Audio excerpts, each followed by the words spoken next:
Bonjour et bienvenue sur le podcast One Thing in a French Day. Aujourd'hui, mercredi 12 février 2025, cet épisode, le numéro 2471, s'intitule « À l'opéra ».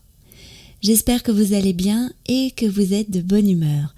Je m'appelle Laetitia, je suis française, j'habite près de Paris et je vous raconte au travers de ce podcast un petit bout de ma journée.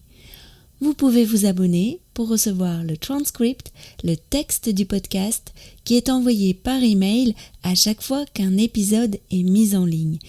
Il y a de nombreux avantages à recevoir le texte exact. Tout simplement parce que vous pouvez le lire à l'avance si vous le souhaitez pour mieux comprendre ensuite, le lire en même temps que vous écoutez le podcast ou le lire après avoir écouté le podcast et ainsi vérifier votre compréhension. En tout cas, c'est un excellent outil pour améliorer votre français.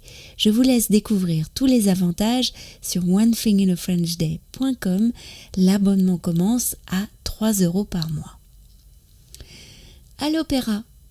La semaine est riche en spectacles. Après le formidable songe d'une nuit d'été hier au théâtre de la ville, demain c'est à l'opéra que nous allons. Nous avons choisi d'aller voir la tragédie lyrique Castor et Pollux de Jean-Philippe Rameau, mise en scène par Peter Sellars. L'orchestre est celui du chef gréco-russe Théodore Kurenzis, l'ensemble Utopia. Ces places sont un cadeau que nous avons reçu sous la forme d'une box, un coffret cadeau pour l'opéra. Nous avons choisi ce spectacle il y a plusieurs mois déjà. Nous avions le choix entre la programmation de l'Opéra Bastille et celle du Palais Garnier. Nous sommes déjà allés à l'Opéra Bastille, mais à Garnier, jamais. Je rêvais de voir le plafond peint par Chagall, un des peintres que nous avons croisé en 2023 à Montparnasse avec Anne-Laure, et d'assister à un spectacle dans cette salle mythique. Le Palais Garnier porte le nom de son créateur, l'architecte Charles Garnier, pour le distinguer de l'autre opéra de Paris, l'Opéra Bastille, inauguré en 1989. Avant, c'était simplement l'opéra. L'histoire du bâtiment est pleine de rebondissements. Sa création a été décidée à la suite d'un attentat en 1858 contre l'empereur Napoléon III et sa femme, l'impératrice Eugénie, près d'une salle d'opéra lyrique dans le même quartier. On est en plein réaménagement de Paris. Le baron Haussmann attribue une parcelle dans le 9e arrondissement pour la construction de ce nouvel opéra. Apparemment, qui et pourquoi a-t-on décidé de faire un concours d'architecture reste assez flou. Mais c'est le jeune Charles Garnier qui l'emporte pour son projet innovant.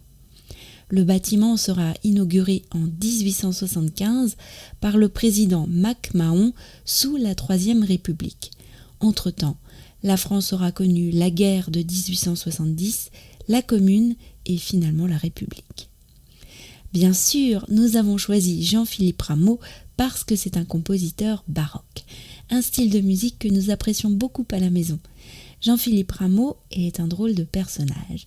Sa vie est assez mystérieuse jusqu'à ses 40 ans, époque où il s'installe à Paris.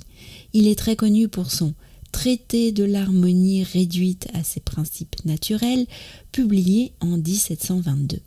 Mais s'il est un musicien reconnu et apprécié, surtout au clavecin, il ne compose que très peu. Et puis, à la cinquantaine, il se lance et c'est le succès. Castor et Pollux, une tragédie lyrique sur la fraternité et le sacrifice amoureux, est créée en 1737 au Palais Royal. C'est le 3e opéra du compositeur et c'est un succès, comme Les Indes galantes. J'ai lu pas mal de critiques ces derniers jours à propos de cet opéra mis en scène par Peter Sellars. Des critiques acerbes, des critiques pointues et des critiques plus modérées. On reproche au chef d'orchestre des libertés avec la partition, comme l'ajout d'une harpe, instrument anachronique, au metteur en scène la pauvreté du décor, l'usage de la vidéo et le retour à une version avec un long prologue anti-guerre qui rend la narration plus compliquée. Par contre, j'attends avec impatience d'entendre la soprano Jeanne Debick notamment pour l'air des tristes après, et le baryton Marc Mouillon, qui apparaît-il une voix d'une grande souplesse et qui est d'une intelligibilité totale.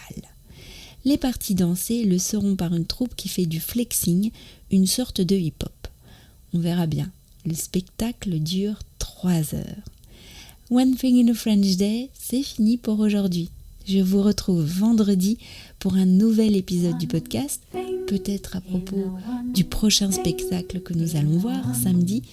Et d'ici là, je vous souhaite une bonne semaine et je vous dis à bientôt. Au revoir.